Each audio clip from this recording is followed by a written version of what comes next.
The first sign something was wrong wasn't a construction crew. It was a sound. Metal slamming. Concrete drilling. Engines roaring outside my bedroom window at 6:12 in the morning. I sat upright instantly. At first I thought maybe the city was repairing the road. Then I looked outside and nearly dropped my coffee.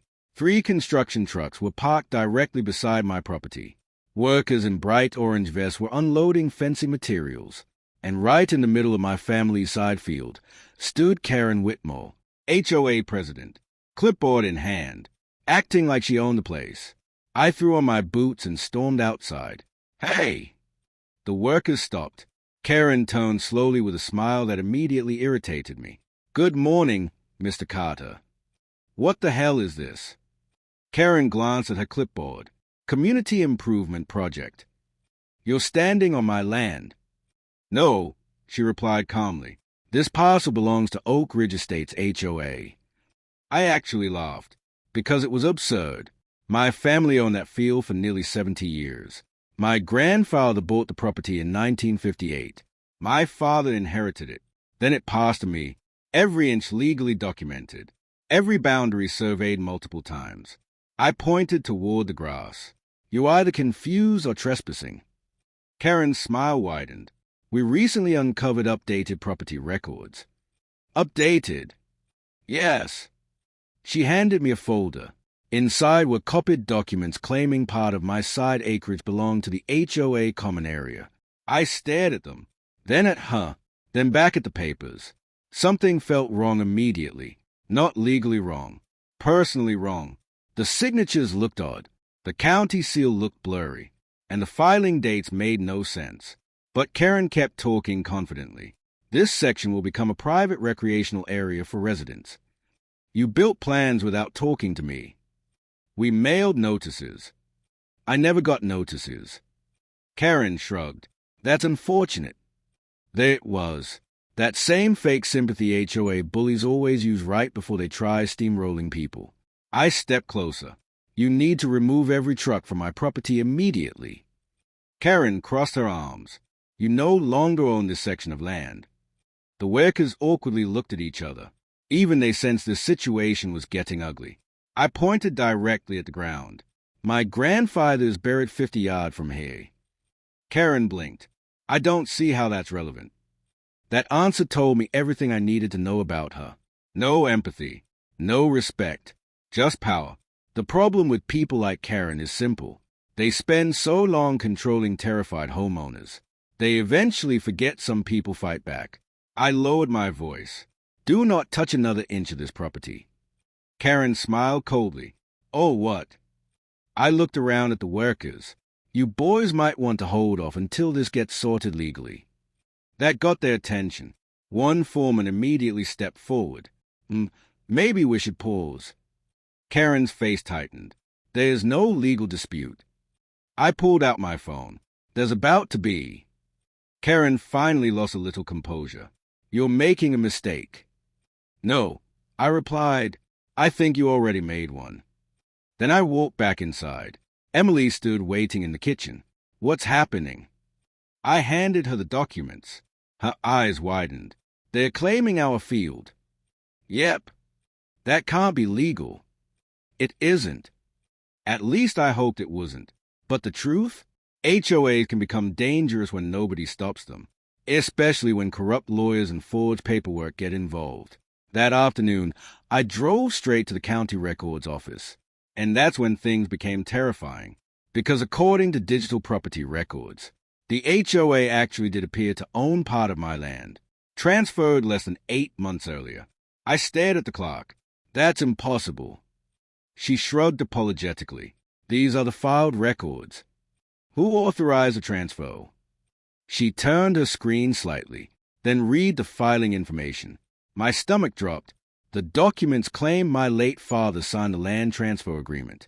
My father, who had been dead for 11 years. I felt ice run through my chest. That wasn't a mistake. That was fraud. Criminal fraud. I requested copies immediately.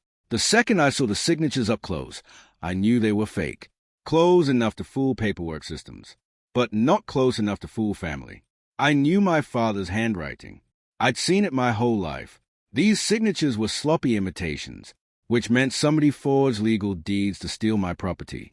And somehow, the county approved it. I sat in my truck, gripping the steering wheel, trying to process what I'd just learned. Then my phone rang. Unknown number. I answered. A calm male voice spoke. "Mr. Carter." "Yes." "My name is David Reynolds. I'm an attorney representing Oak Ridge Estates HOA. Of course, the association expects your cooperation during property redevelopment." I laughed once. "You forged ownership documents." Silence. Then, "That's a serious accusation." "You transferred land using my dead father's signature." Another pause. Everything was legally filed. "Then somebody committed a felony." His voice hardened instantly. "You should be careful before making defamatory claims."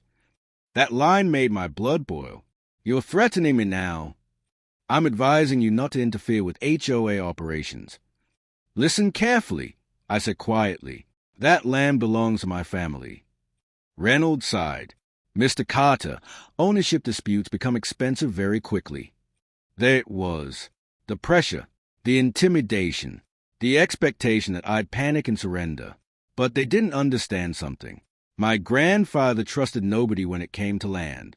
And before he died, he made sure our family had proof. Real proof.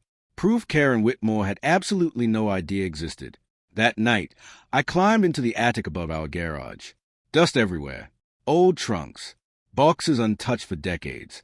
Emily watched nervously from below. "You really think it's up there?" "I know it is." Finally, I found the old metal lockbox. Same one my grandfather showed me years ago. Inside were photographs, military medals, tax records, and at the very bottom, wrapped carefully in yellow cloth, the original property deed, signed, stamped, dated, legally notarized in 1958.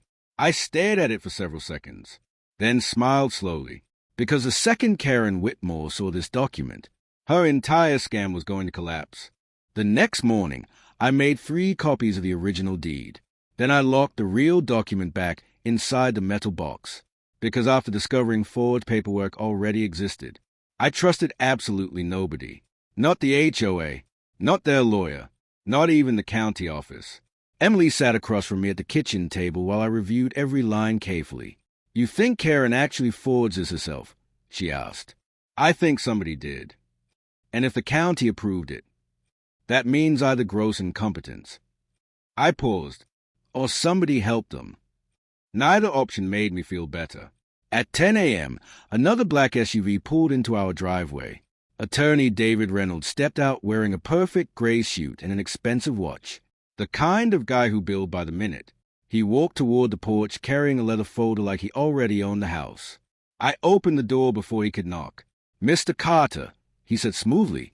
"Counselor. May we speak privately?" "No." His smile twitched slightly. Emily remained standing behind me. Reynolds adjusted his tie. "The HOA hopes to resolve the situation peacefully." "Then tell Karen to get off my land." "It is not your land anymore." I stared at him for several seconds, then slowly held up the original deed. His entire expression changed, just for a second, but I caught it. "Fair, tiny, fast, real. What's that?" he asked carefully. "The original deed." Silence. I watched his eyes scan the notarization stamp, the signatures, the county seal, every detail. And suddenly the confident attorney standing on my porch didn't look nearly as comfortable anymore. He cleared his throat. "You should allow legal professionals to review documentation." "I plan to." "Good." "With the FBI." That hit him hard. His jaw tightened instantly. "There's no need for dramatics." "No," I replied quietly. "There's a need for prison sentences." Emily folded her arms. "You people forged a dead man's signature." Reynolds quickly shifted tone. "I'm sure there's been a misunderstanding. Funny, yesterday they acted completely certain. Today, suddenly it was a misunderstanding." I stepped outside onto the porch. "You threatened my family." "No one threatened anyone." "You tried stealing inherited land using fake documents." Reynolds lowered his voice. Mr. Carter, lawsuits are expensive. There it is again. What? You keep assuming money scares me more than being robbed. That shut him up.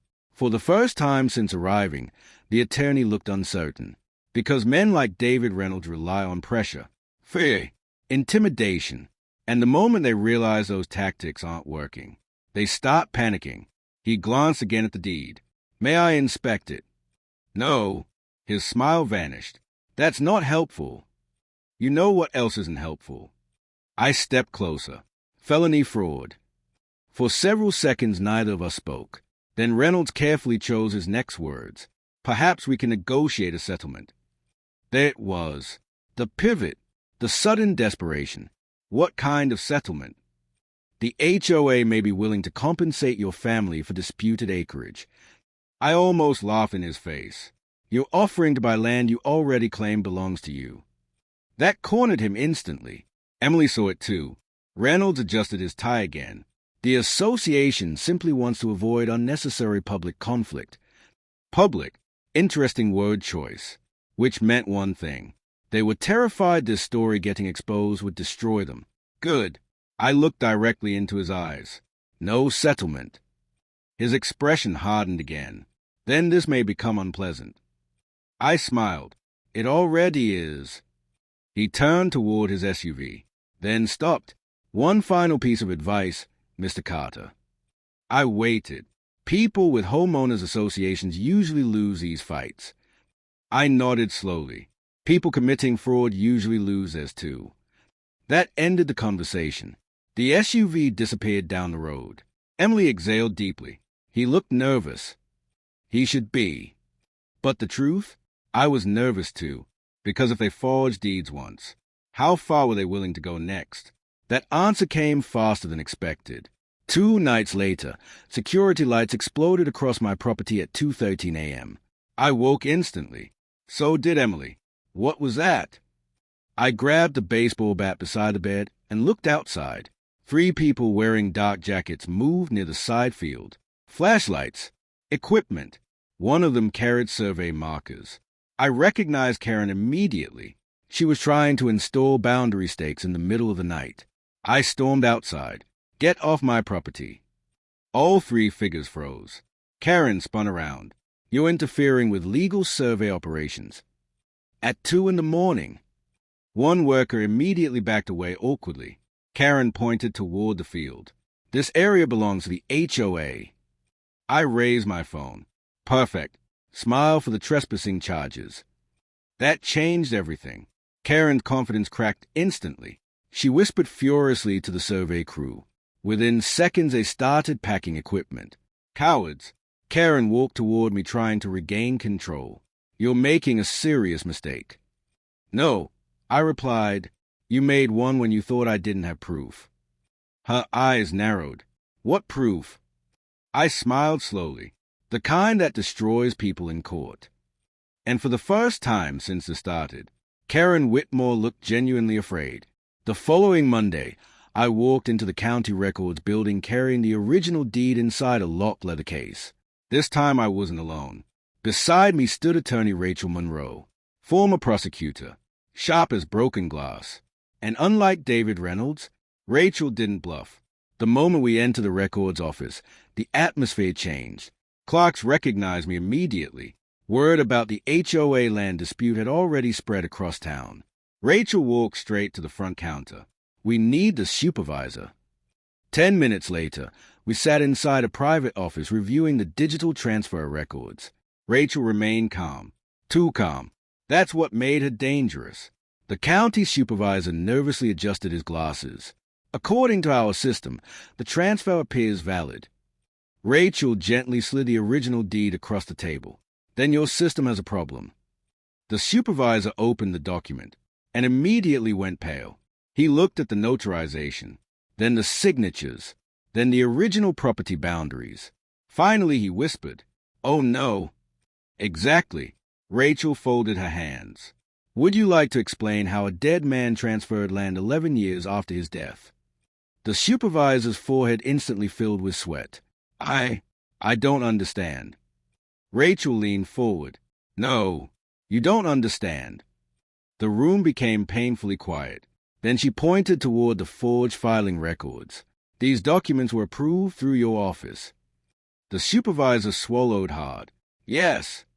Which means either your department failed catastrophically. She paused, or somebody knowingly processed fraudulent paperwork. That sentence hit like a bomb, because suddenly this wasn't just an HOA dispute anymore. Now the county itself could face lawsuits. And they knew it. The supervisor immediately called for internal review staff. Within 20 minutes, 3 additional employees joined the meeting. Nobody looked comfortable, especially after Rachel requested file access logs. That's when the real panic started, because somebody had altered digital property maps shortly before the HOA filed ownership claims, and whoever did it used administrative credentials. One employee quietly whispered, "Jesus Christ." Exactly. Rachel calmly took notes, then asked the most important question. Who specifically approved this transfer? The room went silent. Finally, the supervisor answered, Deputy Recorder Alan Pierce. And where is Mr. Pierce? Rachel asked. Another uncomfortable pause. He resigned 2 weeks ago. Of course he did. Corrupt people always run when the walls start closing in. Rachel looked at me. They knew. I nodded. Every piece was finally connecting. Karen, the attorney, the county insider, fake deeds, fraudulent transfers, all carefully planned, all designed to steal valuable land quietly before anyone noticed. The only problem? They targeted the wrong family. Rachel requested copies of every filing, access log, and modification record immediately. The supervisor cooperated fast, very fast. Because once government officers realize criminal investigations may happen, everybody suddenly becomes helpful. As we left the building, Rachel stopped near the parking lot. They're in serious trouble. How serious? She looked directly at me. Federal serious. That afternoon, local rumors exploded. County employees talked. Office workers leaked information. And by evening, the entire town knew something huge was happening involving Oak Ridge Estates HOA. Karen responded exactly how bullies always respond when exposed. She got aggressive. At 7 p.m., another certified letter arrived at my house. Emergency cease and desist order. Threats. Defamation warnings. Property interference accusations. It was desperation disguised as legal paperwork. Rachel laughed after reading it. They are terrified. Good. No, she corrected. Terrified people become dangerous. That warning proved accurate sooner than expected, because the next morning, somebody tried breaking into my garage. Security cameras captured everything. Black hoodie, gloves, attempted forced entry directly beside the attic access, beside the lockbox. They weren't looking for tools. They were looking for the original deed. The second I watched the footage, my blood turned cold, because now we had crossed into something much darker. This wasn't just corruption anymore. Now somebody was willing to commit crimes to destroy evidence. Rachel immediately contacted law enforcement, and by noon, detectives arrived. One officer watched the footage twice, then slowly said, "Your HOA president is either incredibly stupid or incredibly desperate." I looked at the screen again. The figure's height, body shape, movement. I already knew exactly who it was. And deep down, I think Karen knew her entire empire was about to collapse. The emergency HOA meeting was supposed to save Karen Whitmore. Instead, it destroyed her. By the time Emily and I arrived at the clubhouse, the parking lot was overflowing. Residents stood outside recording on their phones. News vans lined the street. Even county investigators had shown up. Karen stepped out of her SUV wearing a perfect white blazer and forced confidence. But nobody looked intimidated anymore. That was the problem. Bullies lose power the second people stop fearing them. Inside, the atmosphere felt explosive. Residents whispered nonstop. Every chair filled. Every camera pointed toward the front table where Karen sat beside attorney David Reynolds. Neither looked happy, especially after spotting Rachel Monroe sitting beside me. Karen immediately adjusted her microphone. This meeting will now come to order. Boos erupted instantly. She ignored them. The association had become the target of false accusations intended to damage community stability. Someone shouted, "You stole land!" Applause exploded. Karen slammed the gavel repeatedly. "Order!" Nobody cared. Then David Reynolds stood. His smooth attorney voice filled the room. "The association maintains all property transfers were lawful and properly filed." Rachel leaned toward me, whispering, "He's lying." I whispered back, "I know." Reynolds continued, "Mr. Carter has engaged in reckless public allegations." Rachel suddenly stood up. "Would you like to repeat that under oath?" The room instantly went silent. Reynolds froze mid-sentence. Rachel calmly held up copies of the original deed, then copies of the forged transfer, then county access records, and finally, security footage stills from the attempted garage break-in. Gasps spread across the room. Karen's face lost all color. Rachel looked directly at the audience. This HOA filed forged documents using a deceased man's signature. The crowd exploded, shouting, anger, pure chaos. Karen jumped up. "That's a lie." Rachel didn't even look at her. "The county is already conducting an internal fraud investigation." Now even board members looked terrified. One elderly resident stood up, pointing directly at Karen. "You told us the Carter land was abandoned property." Another resident shouted, "You raised our dues for that construction project." More yelling, more outrage. Karen desperately grabbed the microphone. "This is political harassment." "No," I finally said loudly. "This is what happens when greedy people think nobody will fight back." The room erupted again. Then Rachel delivered the killing blow. She handed copies of the security footage directly to police investigators standing near the wall. The detective studied the images carefully, then slowly looked toward Karen. "Mrs. Whitmore." Karen immediately stepped backward. "You can't prove that's me." Interesting. Nobody had accused her directly yet. The detective raised an eyebrow. "I didn't say it was." That mistake crushed her. The crowd noticed too. Whispers exploded instantly. Karen realized what she'd done. Too late. Reynolds quietly whispered something to her, probably telling her to stop talking. Good advice. She ignored it. Karen pointed at me furiously. "You're destroying this community." I stood calmly. "No, you destroyed it the second you tried stealing from your neighbors." A board member suddenly stood up. Then another, one after another. They began distancing themselves publicly from Karen. Cowards, but predictable, because once corruption gets exposed, everybody suddenly claims they knew nothing. Then came the moment nobody expected. The county supervisor entered the room carrying official documents. He walked directly to the front and announced the property transfer was being formally suspended pending criminal investigation. The crowd exploded into cheers. Karen looked like she might faint. The supervisor continued. "Furthermore, the county has reason to believe fraudulent filing activity occurred within multiple submitted HOA records." Multiple. That word changed everything, because suddenly residents realized my case might not be the only one. And judging by the panic spreading across the HOA board, it wasn't. Karen Whitmore had built her little kingdom on intimidation and corruption. Now the entire thing was collapsing live in front of cameras, and there was absolutely nowhere left for her to hide. 3 weeks later, the courtroom was packed. Residents, reporters, county officials, even people from neighboring communities showed up, because by now, the Oak Ridge HOA scandal had spread statewide, and everybody wanted to see Karen Whitmore finally answer for it. Emily squeezed my hand as we entered. "You okay?" I nodded slowly, but honestly, my stomach felt like concrete, not because I doubted the truth, because I understood how dangerous powerful people become when they are cornered. Karen sat beside David Reynolds looking exhausted. Gone was the arrogant smile. Gone was the fake confidence.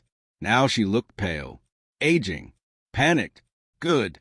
Judge Harrison entered promptly at 9 a.m. The courtroom rose. Then the legal war officially began. Reynolds tried everything. Technical arguments, procedural delays, claims of administrative confusion. But every excuse collapsed under evidence, especially after Rachel introduced the original deed. The courtroom became completely silent.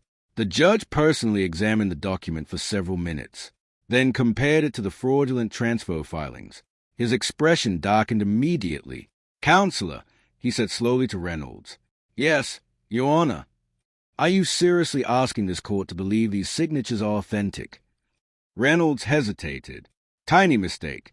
Huge consequences. Because hesitation in court usually means one thing. You know you're losing. Rachel stood calmly. "Your Honor, we also subpoenaed county filing metadata." She handed over additional records, digital access logs, editing timestamps, internal communications, and one devastating email sent from Karen Whitmore directly to Deputy Recorder Alan Pierce. The subject line read, "Need Carter parcel process before survey deadline." The courtroom buzzed instantly. Karen's eyes widened. She clearly didn't expect that email to surface. Rachel continued, "The transfer occurred despite the registered owner being deceased for over a decade." Judge Harrison leaned back slowly. Extraordinary. Then came the forensic handwriting expert. That testimony buried them completely. The expert confirmed the signatures on the transfer documents were forged.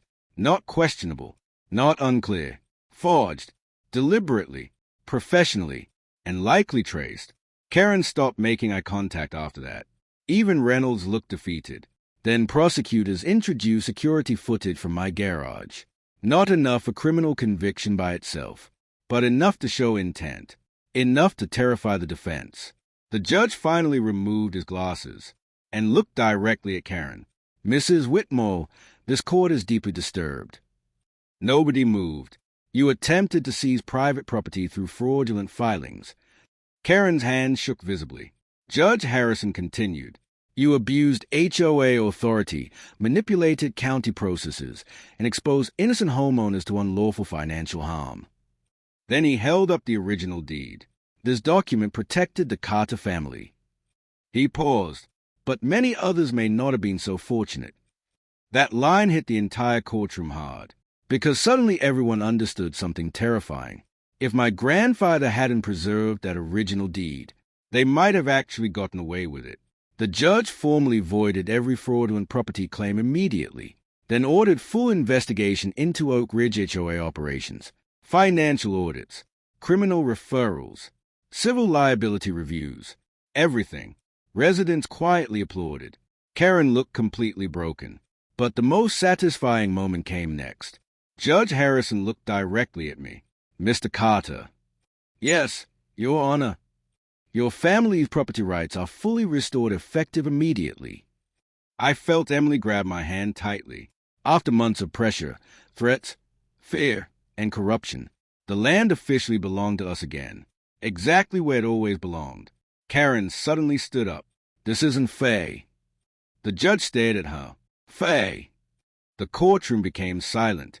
"You forged land transfers using a dead man's signature." Karen opened her mouth, then closed it again, because finally there was nothing left to say. 6 months later, the fence posts Karen tried installing were gone. The construction trucks disappeared. The fake survey markers vanished, and the side field beside our house looked peaceful again, exactly the way my grandfather left it. The grass moved softly in the wind that evening as I stood near the old oak tree overlooking the property. Emily walked beside me quietly. "You ever think this would happen?" she asked. "No, me neither." The truth? I still struggle processing how close we came to losing everything. Not because we were weak, because corruption almost worked. That realization stayed with me, especially after investigators uncovered additional fraud cases tied to the HOA. Unauthorized fines, manipulated lands, fake compliance violations, selective enforcement. Karen Whitmore hadn't just targeted my family. She built an entire system around intimidation. And for years, nobody challenged her, until the original deed surfaced. David Reynolds lost his law license during the investigation. Deputy Recorder Alan Pierce faced criminal charges. Karen herself became the subject of multiple lawsuits from residents. Most people in Oak Ridge stopped defending her completely, because once evidence came out publicly, even her supporters realized how deep the corruption really went. The HOA itself barely survived. New leadership took over. Strict financial transparency rules were passed. Independent oversight committees formed. And one important change became permanent. No future property transfers involving HOA claims could occur without direct owner verification. That rule existed because of us, because one family refused backing down. One Saturday afternoon, I climbed into the attic again, not searching this time, just remembering. I opened the old metal lockbox carefully. Inside sat the original deed, still wrapped in yellow cloth, still protected, still real. I held it gently for several moments, then noticed something folded underneath, an old handwritten note from my grandfather. I'd never seen it before. The paper read, "Land matters because family matters. Protect both. Never surrender either." I stared at those words quietly, then smiled, because somehow, even decades later, he knew exactly what kind of world was coming.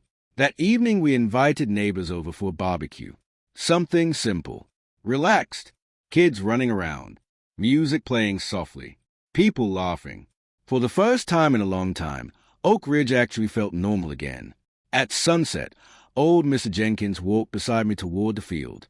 "You know," he said quietly, "most people would have given up." "Maybe."